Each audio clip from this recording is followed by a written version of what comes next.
Hello friends, welcome to my YouTube channel study Hindi. कैसे हैं आप सभी? आई होप आप सभी ठीक होंगे और आपके एग्ज़ाम की प्रिपरेशन भी काफ़ी अच्छी चल रही होगी। जैसे कि आपको पता है वैकेंसी कभी भी अनाउंस हो सकती हैं, तो आपको अपनी तैयारी बहुत अच्छी रखनी होगी, क्योंकि कंपटीशन टेस्ट में जितना हम ज़्यादा प्रीवियस ईयर क्वेश्चंस पेपर की प्रैक्टिस करेंगे उतना ही हम बेटर स्कोर कर पाएंगे। तो आप प्रीवियस ईयर क्वेश्चन पेपर की जितना हो सके उतनी प्रैक्टिस कीजिए और क्वेश्चन पेपर के प्रैक्टिस सेट लीजिए, उनसे प्रैक्टिस कीजिए। और जहाँ पे भी आपको कंफ्यूजन है या जहाँ पे भी आपको ये लग रहा है कि आपका ये टॉपिक क्लियर नहीं है, तो आप मेरे कंटेंट से उस टॉपिक को क्लियर कर सकते हैं, क्योंकि मैं बिल्कुल डिटेल में सारा कंप्लीट कंटेंट करा रही हूँ। इससे बाहर एग्जाम में आपको कुछ भी देखने को नहीं मिलेगा, हर क्वेश्चन आपको मेरे इस कराए हुए में से ही देखने को मिलेंगे। तो जैसे जैसे हम अपने सिलेबस को कंप्लीट करेंगे, अपनी वीडियोस और डालेंगे, तो आपके सारे टॉपिक इसमें क्लियर होते जाएंगे। जैसे कि आपको पता है अभी हमने आदिकाल स्टार्ट किया हुआ है। कल हमने आदिकालीन में जो अपभ्रंश साहित्य है उसके बारे में जाना था। उसके जो भी प्रसिद्ध साहित्यकार हुए और उनकी जो भी रचनाएं हुई उन सब के बारे में हमने डिटेल में पढ़ाई की है। जिसने मेरी वो वीडियो नहीं देखी है वो मेरे चैनल पे जाके प्लेलिस्ट में उन वीडियोस को वॉच कर सकता है। उससे पहले मैंने हिंदी साहित्य को, हिंदी भाषा के उद्भव विकास के बारे में भी वीडियोस डाली हैं, आप उसको भी देख सकते हैं मेरी प्लेलिस्ट से। और मैंने उसके अलावा जो हमारी लेखन परंपरा थी जिसमें से बहुत से क्वेश्चंस पूछे जाते हैं कि कौन से साहित्यकार ने कौन से काल विभाजन किस नाम से किया, इसके बारे में मैंने बिल्कुल डिटेल क्लास डाली है। तो आप मेरी प्लेलिस्ट से वो सब चेक कर सकते हैं और अपनी क्लासेस ले सकते हैं। एंड फ्रेंड्स, मैं आपको यही कहूँगी जब भी आप वीडियो देखो तो आप साथ के साथ नोट्स बनाएं, क्योंकि ये नोट्स आपके लिए बहुत ज़्यादा हेल्पफुल होने वाले हैं। जब आपका एग्ज़ाम आएगा तो रिवीजन में काफ़ी हेल्प मिलेगी। तो वीडियो स्टार्ट करते हैं। वीडियो स्टार्ट करने से पहले आप मेरी वीडियो को लाइक कीजिए, जितना हो सके उतना शेयर कीजिए, मेरे चैनल को भी सब्सक्राइब कीजिए और बेल आइकन प्रेस कीजिए, ताकि जब भी मैं वीडियोस डालूँ तो उसका अपडेट आपको मिलता रहे और आप अपनी वीडियोस टाइम टू टाइम लेते रहें और अपनी जो पढ़ाई है उसको कंटिन्यू रख सकें। तो अब हम अपने स्टार्ट करते हैं। जो आज हम करेंगे आदिकालीन साहित्य और प्रथम कवि, यानी जो हमारा आदिकालीन साहित्य था उसके जो प्रथम कवि था वो किसे माना गया है। तो हम स्टार्ट करते हैं। इसमें जो है कुछ जो हमारे साहित्यकार हैं उनके बारे में बताया गया है कि उन्होंने किस किस को आदिकालीन जो साहित्य है उसका प्रथम कवि माना है। तो इसमें सबसे पहले हम देखते हैं कि जो राहुल सांकृत्यायन है उनके अनुसार जो सरहपा थे वो आदिकालीन साहित्य के प्रथम कवि थे। शिव सिंह शिव सिंह सेंगर के अनुसार पुष्य या पुंड, डॉक्टर गणपति चंद्र गुप्त के अनुसार शालिभद्र सूरी, डॉक्टर राम कुमार वर्मा के अनुसार स्वयंभू, आचार्य हजारी प्रसाद द्विवेदी के अनुसार अब्दुल रहमान, बच्चन सिंह के अनुसार विद्यापति, चंद्रधर शर्मा गुलेरी के अनुसार राजा मूंज और आचार्य रामचंद्र शुक्ल जी के अनुसार राजा मूंज व भोज। तो ये जो हमारे साहित्यकार हैं राहुल सांकृत्यायन, शिव सिंह सेंगर, इन सब ने किन किन को आदिकालीन साहित्य का प्रथम कवि माना है। तो ये क्वेश्चन आपसे पूछ लिया जाता है। जैसे आपसे पूछ लिया जाए कि आचार्य रामचंद्र शुक्ल जी ने आदिकालीन साहित्य का प्रथम कवि किसे माना, और आपको 4 ऑप्शन दिए जाएंगे। तो आप इनको एक बार या 2 बार रिवाइज कर लीजिए, ये आपको आसानी से लर्न हो जाएंगे। साथ के साथ आप अपने नोट्स बनाते चलिए, स्क्रीनशॉट ले लीजिए, नोट्स आप बाद में भी प्रिपेयर कर सकते हैं। यहाँ पर देखिए नोट में क्या डाला गया। नोट में ये है कि जो सर्वमान्य रूप में, यानी अब इसमें ये बताया जाएगा कि सर्वमान्य यानी सबकी मान्यता किस चीज पे हुई, किस नाम पे हुई, कि कौन सा प्रथम कवि कहलाया जाएगा आदिकालीन साहित्य का। तो वो थे राहुल सांकृत्यायन जी ने। जो जो उन्होंने राहुल सांकृत्यायन जी ने जिन्हें स्वीकृत किया था यानी सरहपा जी को, तो उसी को आदिकालीन साहित्य का स्वप्रथम कवि माना गया है। यहाँ पर हमने जाना कि आदिकालीन जो साहित्य है उसके प्रथम कवि के बारे में मतभेद था काफी सारे इतिहासकारों में, कोई किसी को मान रहा था कोई किसी को मान रहा था, लेकिन लास्ट में सर्वमान्य रूप से जो राहुल सांकृत्यायन जी हैं उनके द्वारा जो माने गए सरहपा हैं उन्हीं को स्वीकार किया है आदिकालीन साहित्य का प्रथम कवि। अब हम आगे देखते हैं। आगे है हमारे जो हिंदी साहित्य की प्रथम रचना, यानी हमारी हिंदी साहित्य का प्रथम जो आदिकालीन साहित्य उसका प्रथम कवि तो हो गए हमारे सरहपा जी, लेकिन अब बारी आती है कि हिंदी साहित्य की प्रथम रचना कौन सी कहलाएगी। तो यहाँ पे जो श्रावकाचार है, और श्रावकाचार किसकी रचना है? देवसेन जी की, जो उन्होंने 1993 ईस्वी में रचित उनका ये ग्रंथ है, को हिंदी की स्वप्रथम रचना स्वीकार किया गया है, किसे? श्रावकाचार को। और इससे क्वेश्चन बहुत ज्यादा पूछे जाते हैं या तो आपसे ये पूछा जाएगा कि हिंदी की प्रथम रचना कौन सी है, या आपसे ये पूछा जाए कि श्रावकाचार किसकी रचना है, या आपसे ये पूछा जाएगा कि देवसेन की कौन सी रचना है। तो ये बहुत ही ज़्यादा मोस्ट इम्पोर्टेंट है, इसको अच्छे से करके जाइए आप अपने एग्जाम में।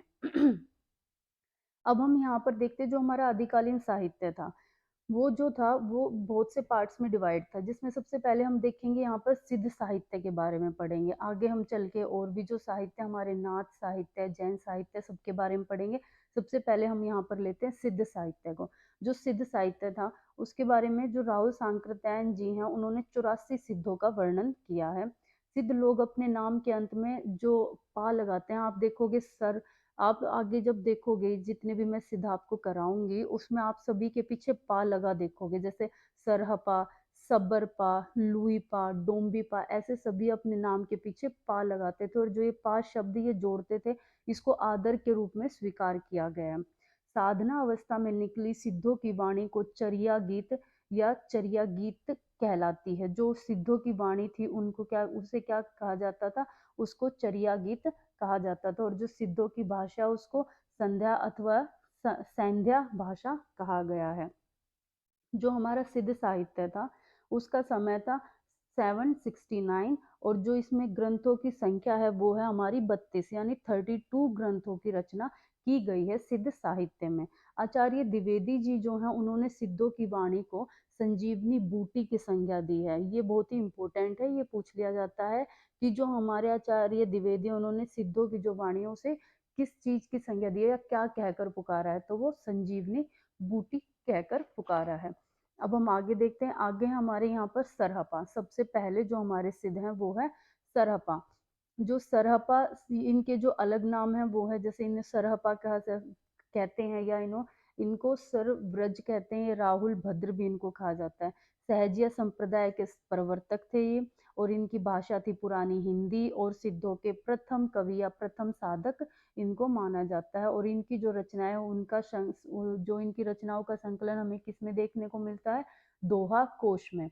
अपभ्रंश में जो दोहा छंद है उसका प्रयोग करने वाले प्रथम कवि सरहपा कवि थे। जो अपभ्रंश भाषा है उसमें जो दोहा छंद है उसका प्रयोग करने वाले प्रथम कवि हमारे सरहपा जी ही थे, और इनकी रचनाओं का संकलन हमें दोहा कोश में देखने को मिलता है। नेक्स्ट है हमारे यहाँ पर सबरपा। सबरपा जी जो है इनका समय था 780 समय था इनका, और ये सबरों जैसा जीवन बिताते थे इसलिए इनका नाम सबरपा पड़ा। काया साधना के महत्व देने के कारण इन्होंने अपने जो साहित्य में इन्होंने काया साधना को बहुत महत्व दिया था। इसी कारण इनका बहुत महत्वपूर्ण स्थान रहा है हिंदी साहित्य में। और इनकी जो रचना है उसका नाम है चर्यापद, और 4 पंक्तियों में काव्य रचना करने वाले प्रथम कवि ये थे। ये 4 पंक्तियों में काव्य रचना करते थे। आप जैसे देखोगे दोहा देखोगे, जो भी कवि लिखते थे वो 2 पंक्ति होती थी, लेकिन जो सबरपा थे वो 4 पंक्तियों में अपने काव्य की रचना करते थे, और ये ऐसे प्रथम कवि हैं। नेक्स्ट हमने यहाँ पे सरहपा के बारे में कर लिया और सबरपा के बारे में कर लिया। अब नेक्स्ट हम जानते हैं लुईपा। लुईपा जो थे ये अवधूत सिद्ध कवि माने जाते हैं। वाणी से प्रभावित होकर उड़ीसा के जो राजा और मंत्री थे उन्होंने सिद्ध मार्ग का अनुसरण किया था, यानी लुईपा की जो वाणी है उससे प्रभावित होकर। साहित्य रचना नहीं की, लेकिन इन्होंने कोई भी साहित्य रचना नहीं की थी, लेकिन उत्तर पद दोहा कोश में प्रमाण स्वरूप दिए गए। लेकिन जो इनके जो पद हैं वो जो दोहा कोश है, सरहपा जी की जो दोहा कोश है उसमें इनके कुछ पद दिए गए हैं, लेकिन इनकी कोई ऐसी रचना नहीं थी जो बहुत ही ज्यादा प्रसिद्ध रही हो या जिसका साक्ष्य मिला हो। नेक्स्ट आते हैं हमारे डोम्बिपा। जो डोम्बिपा थे वो 84 सिद्ध में से सर्वाधिक लेखन कार्य करने वाले थे, यानी इन्होंने सबसे ज्यादा लिखा है, सबसे ज्यादा ग्रंथ लिखे हैं, सबसे ज्यादा रचनाएं इन्होंने की हैं। तो देखिए इन्होंने 72 ग्रंथ रचित हैं इनके, और 3 ग्रंथ इनके प्रमाणित उपलब्ध भी हुए हैं, जिनमें है इनके डोम्बी गीतिका। डोम्बी गीतिका जो है ये इनका एक ग्रंथ है। इसके अलावा जो है इनके वो है योगसार, या जिसको चर्चा भी कह सकते हैं, और है इनका अक्षर अक्षर द्विकोपदेश। और डोम्बी गीतिका जो है उसमें सिद्धों के नियम और कानून और मंत्र आदि का वर्णन है। ये भी आपसे पूछ लिया जा सकता है कि जो डोम्बी गीतिका उसमें क्या है, तो आपको ऑप्शन दे दिए जाएंगे, तो आपको पता होना चाहिए जो डोम्बी गीतिका उसमें नियम कानून और मंत्र आदि इन सब का वर्णन है। जो योग सार है उसमें योगचर्या व अनुभूति पक्ष की साधना पद्धति का वर्णन मिलता है।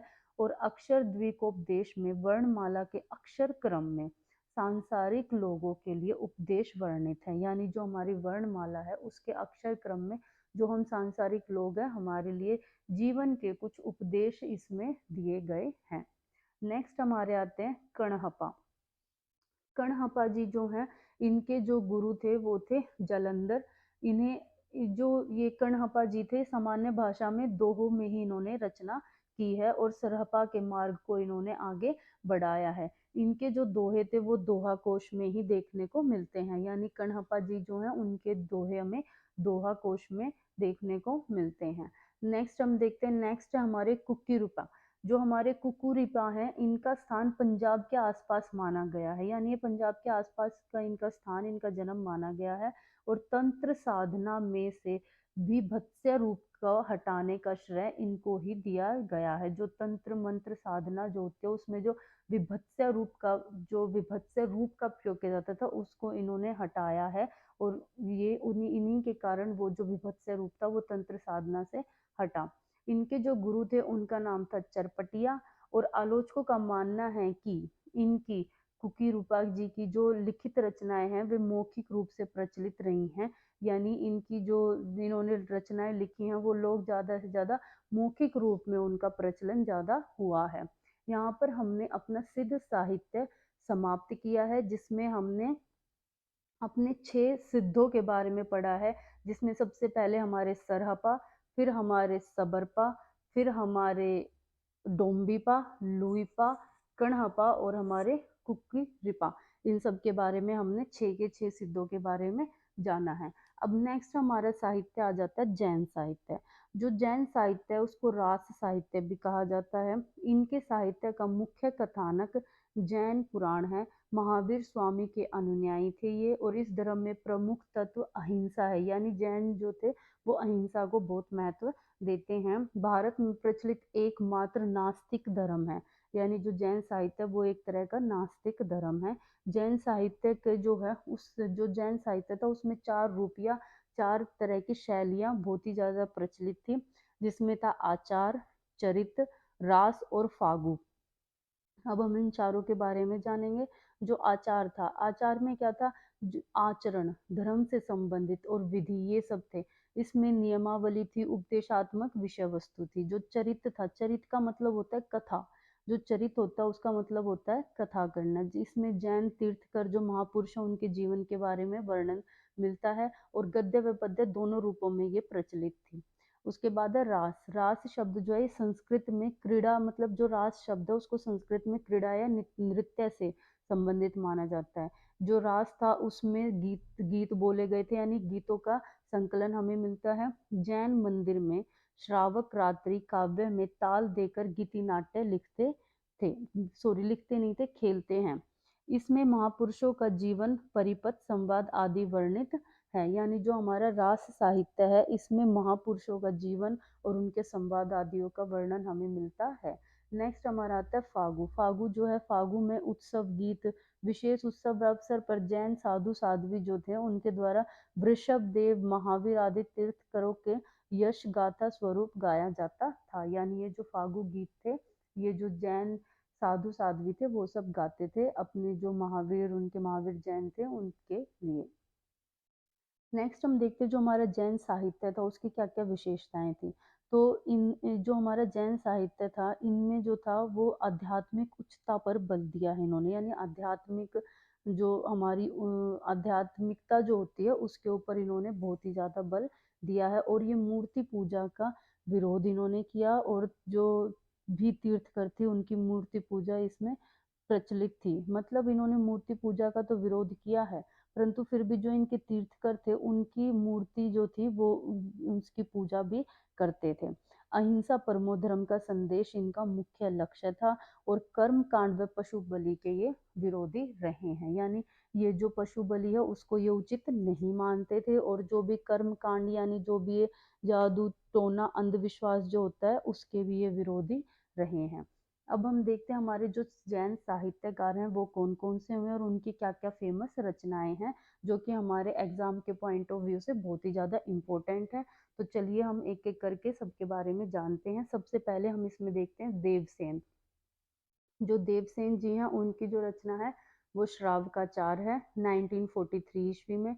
इसमें 250 छंद श्रावक धर्म का पालन किया गया है और आचार जो परंपरा है उसका प्रथम ग्रंथ ये है। यानी जो श्राव का चार है वो आचार परंपरा का प्रथम ग्रंथ है और इसकी जो भाषा है वो हिंदी है। और दूसरा इनका जो ग्रंथ है देवसेन जी का जो प्रसिद्ध ग्रंथ है वो है दब साहब प्यास। ये भी बहुत इंपॉर्टेंट है, एग्जाम में पूछा जाता है, कई बार पूछा गया है। और इसकी भाषा है अपभ्रंश। तो आप इसको अच्छे से कर लीजिए। आप ऐसे टेबल बना सकते हैं देवसेन लिख के, उनके सामने उनकी दोनों रचनाएं लिख के नीचे उनकी भाषा लिख सकते हैं कि जो श्राव का चार है वो हिंदी में है और दब साहब प्रयास जो है वो भाषा उसकी भाषा है अपभ्रंश। तो आप इस तरीके से भी लर्न इनको कर सकते हैं। नेक्स्ट हम देखते हैं, नेक्स्ट हमारे शालिभद्र सूरी। इनकी जो रचना है वो है बुद्धिरास भरतेश्वर बाहुबली रास। गणपति चंद्र गुप्त ने इन्हें यानी शालिभद्र सूरी जी जो है उनको हिंदी का प्रथम कवि कहा है। और जो इनकी भारतेश्वर बाहुबली रास है वो रास परंपरा का प्रथम ग्रंथ है जिसकी रचना काल है 1184 ईस्वी। इसमें अयोध्या के जो राजा थे भरतेश्वर उनके संघर्ष, उनके जीवन में जो जो संघर्ष था और उनका जो जो उन्होंने जैन धर्म को ग्रहण किया था उस वो सारी की सारी कथा इसमें वर्णित है। शालिभद्र सूरी जी की जो रचना है भारतेश्वर बाहुबली रास। आगे हम देखते हैं, आगे हमारे जो कवि हैं उनका नाम है आसगू। आसगू कवि जो थे वो चंदन बाला रास और जीव दया रास ये इनकी इम्पोर्टेंट रचनाएं हैं। ये जालोर जिले के साथ इनका संबंध था, यानी ये वहां से बिलोंग करते थे। और इनका जो है रचना काल वो है सन 1200 ईस्वी। कौशाम्बी की जो राजपुत्री चंदन बाला के अपहरण होने तथा मगध के सेठ महावीर के हाथों बिक जाना, भीषण कष्ट झेलते हुए जैन से शिक्षा ग्रहण करना आदि कथा का वर्णन इसमें देखने को मिलता है। किसमें? चंदन बाला रास में। और जो ये जो है इनका ये लघु खंड काव्य है जिसमें करुण रस की गंभीर व्यंजना हुई है। यानी ये लघु खंड काव्य और इसमें करुण रस देखने को हमें मिलता है। आप साथ के साथ ही इसकी एक स्क्रीनशॉट भी ले सकते हैं, बाद में अपने नोट्स आप अच्छे से प्रिपेयर कर सकते हैं। और साथ के साथ अगर आप नोट्स प्रिपेयर करेंगे तो वो और भी अच्छा रहेगा। तो आगे हम अपना स्टार्ट करते हैं। नेक्स्ट है हमारे जिनधर्म सूरी। जिनधर्म सूरी जी जो हैं उनकी जो रचना है वो स्थूली भद्र रास है। जैन तीर्थकरों की जीवन काव्य शैली में वर्णित है और यह सिद्ध करना कि मोक्ष प्राप्ति में भोग लिप्सा सबसे बड़ी बाधा है। यानी इन्होंने अपनी जो ग्रंथ थी उसकी रचना करके यह साबित किया कि जो हम अगर मोक्ष की प्राप्ति करना चाहते हैं तो उसमें जो लोग भोग विलास में डूबे हुए हैं उनको कभी मोक्ष प्राप्त नहीं हो सकता। नेक्स्ट हमारे विजय सेन सूरी। इनकी जो रचना है वो है रेवंत गिरिरास। इसमें जो है वो प्राकृतिक सौंदर्य के साथ जो रेवंत तीर्थकर है उसका भी वर्णन इसमें किया गया है। नेमिनाथ प्रतिमा के सौंदर्य का वर्णन भी इसमें देखने को मिलता है। नेक्स्ट है हमारे सुमति गणी। सुमति गणी जी जो हैं उनकी जो रचना है वो है नेमिनाथ रास और इसमें 58 छंदों में नेमिनाथ वर्णन इन्होंने किया है। नेमिनाथ का जो वर्णन है वो इन्होंने 58 छंदों में किया है। नेक्स्ट है हमारे मेरुतुंग। मेरुतुंग जी जो हैं उनकी रचना का नाम है प्रबंध चिंतामणि। ये बहुत ही इंपॉर्टेंट है, ये क्वेश्चन काफी बार पूछा जाता है। एच टेट हो या सी टेट हो या डी ट्रिपल एस बी हो, ये क्वेश्चंस काफी बार देखने को मिलते हैं कि जो मेरुतंग जी जो हैं उनकी मेरुतुंग जी हैं उनकी रचना का क्या नाम है। तो प्रबंध चिंतामणि मोस्ट इंपोर्टेंट है ये। नेक्स्ट है हमारे जिनधर्म सूरी। इनका जो समय था वो 13वीं शताब्दी के बाद का था। और जो हमारे जिनधर्म सूरी जी जो हैं इन्होंने जिनधर्म सूरी फागु की रचना की थी। यानी जो हमारी शैली थी चार शैली उसमें से जो फागु शैली थी उसकी रचना इन्होंने की थी। यह फागु परंपरा का पहला ग्रंथ माना जाता है। जिनधर्म सूरी जी का जो जिनधर्म सूरी फागु है ये पहला ग्रंथ माना जाता है हमारी फागु परंपरा का।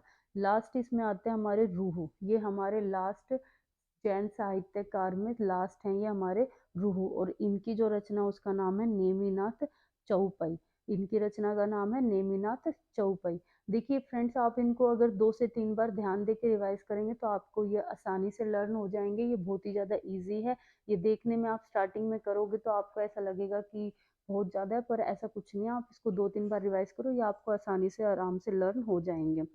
तो फ्रेंड, यहीं पे हम अपनी वीडियो को एंड करते हैं। हमारा ये टॉपिक यहाँ तक कंप्लीट हुआ। यहाँ पर आज हमने जो हमारा जैन साहित्य और सिद्ध साहित्य उसके बारे में कंप्लीट डिटेल में पढ़ा है, जो भी साहित्यकार हुए और जो भी उनकी रचनाएं हुई। अब हम अपनी कल जो वीडियो लेके आएंगे उसमें हम आगे जो साहित्य है हमारा, जैसे नाथ साहित्य है और भी आगे जो भी साहित्य है उसके बारे में डिटेल में पढ़ेंगे। तो फ्रेंड, मैं अपनी इस वीडियो को यहीं पे समाप्त करती हूँ। वीडियो समाप्त करने से पहले आप मेरी वीडियो को लाइक कीजिए, जितना हो सके उतना शेयर कीजिए, मेरे चैनल को भी सब्सक्राइब कीजिए, साथ के साथ बेल आइकन को भी प्रेस कीजिए ताकि मेरी वीडियोस का नोटिफिकेशन आप तक पहुंचता रहे। मिलते हैं फ्रेंड्स अपनी नेक्स्ट वीडियो में, तब तक के लिए धन्यवाद।